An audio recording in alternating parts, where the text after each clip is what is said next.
Bismillahirrahmanirrahim. Assalamualaikum warahmatullahi wabarakatuh.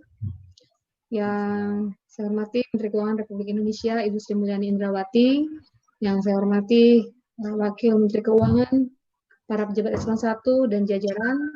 Yang saya hormati rekan-rekan media yang saat ini menyaksikan melalui kanal YouTube Kemenq RI. Kita bertemu lagi dalam acara konferensi pers yang akan mengambil topik kebijakan gaji ke-13. Untuk itu, kepada Ibu Menteri Keuangan, kami persilakan Ibu. Baik, terima kasih. Teman-teman wartawan, hari ini saya diminta Bapak Presiden untuk menyampaikan keputusan Bapak Presiden mengenai gaji ke-13 untuk tahun 2020. Seperti diketahui bahwa gaji ke-13 itu sudah dianggarkan di dalam APBN tahun anggaran 2020 dan itu ada di dalam Undang-Undang APBN. Namun pelaksanaan Undang-Undang APBN 2020 memang mengalami banyak sekali perubahan diakibatkan karena terjadinya COVID-19 yang mempengaruhi sangat besar terhadap keseluruhan postur APBN, terutama di bidang belanja negara, di mana banyak sekali tambahan-tambahan anggaran yang muncul untuk penanganan COVID dan untuk pemberian bantuan sosial serta untuk pemulihan ekonomi. Sehingga pemerintah akan terus melakukan pengelolaan di dalam APBN agar betul-betul memang fokus bisa menangani COVID dan dampak-dampaknya terhadap sosial maupun ekonomi. Nah, untuk gaji ke-13, kita mempertimbangkan bahwa pada kuartal ketiga ini, yaitu sesudah terjadinya COVID dan kemudian dideklarasikan sebagai pandemik dan kemudian langkah-langkah PSBB yang dilakukan di berbagai daerah membuat keseluruhan perekonomian kita dan kegiatan-kegiatan baik dari sisi permintaan, konsumsi masyarakat, konsumsi dari ekspansi investasi dari perusahaan semuanya mengalami tekanan yang sangat dalam.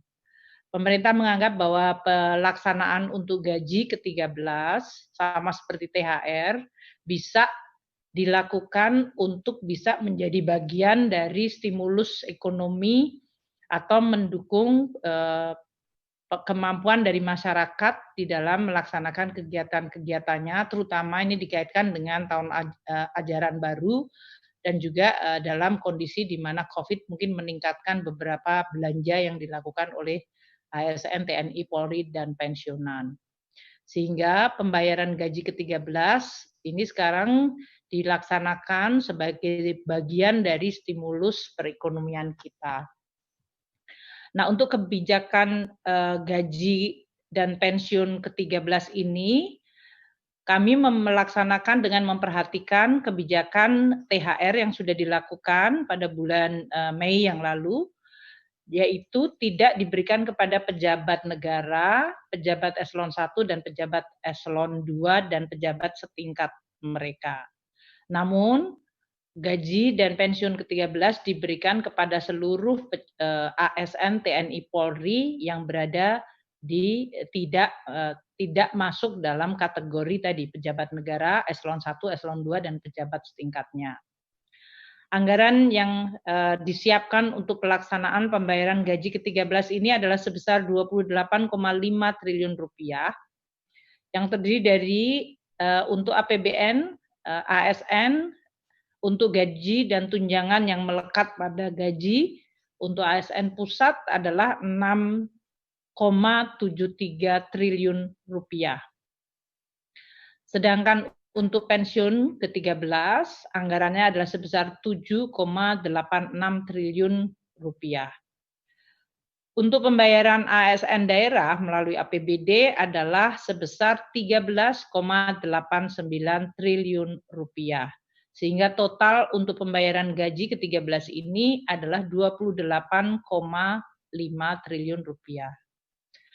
Pembayaran gaji ke-13 akan direncanakan dilakukan pada bulan Agustus 2020 Dan untuk pelaksanaan ini kita akan segera mengeluarkan revisi dari regulasi-regulasi yang ada. Pemberian gaji ke-13 adalah didasarkan pada peraturan pemerintah nomor 35 2019 tentang perubahan ketiga atas PP 19 tahun 2006 tentang pemberian gaji, pensiun, dan tunjangan ke-13 untuk pegawai negeri sipil, prajurit, dan tunjangan prajurit TNI dan anggota Polri serta pejabat negara dan penerima pensiun atau tunjangan.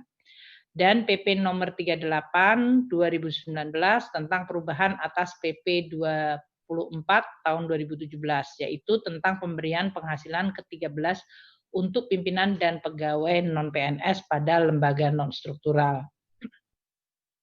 Oleh karena itu, pelaksanaan kebijakan gaji ke-13 2020 akan dilakukan dengan melakukan pengubahan pada kedua PP tersebut, diakibatkan karena tadi yang menerima untuk tunjangan gaji ke-13 adalah mereka yang di bawah level pejabat negara eselon 1, eselon 2, dan pejabat yang setingkatnya. Untuk pelaksanaan ini kami akan melakukan koordinasi dengan Menpan RB di dalam perubahan PP yang diharapkan bisa selesai dalam waktu 1-2 minggu sehingga pada bulan Agustus kita sudah akan bisa melakukan pelaksanaan pembayaran gaji ke-13 untuk seluruh ASN, TNI, Polri, dan pensiunan. Mungkin itu yang bisa saya sampaikan untuk teman-teman wartawan yang sejak beberapa saat terakhir selalu menanyakan mengenai masalah gaji ke-13. Nanti di dalam pelaksanaannya tentu kita akan terus memonitor, terutama tadi peraturan perundang-undangan, yaitu perubahan PP 35 dan PP 38 untuk bisa disegerakan.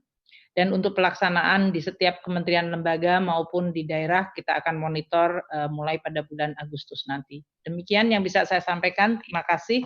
Wassalamualaikum warahmatullahi wabarakatuh. Silakan kalau ada yang mau bertanya, tapi rasanya nggak perlu ada pertanyaan deh. Iya, terima kasih Ibu Menteri. Tidak ada yang bertanya, Bu. Tadi pertanyaan sudah di-cover di dalam penjelasan Ibu.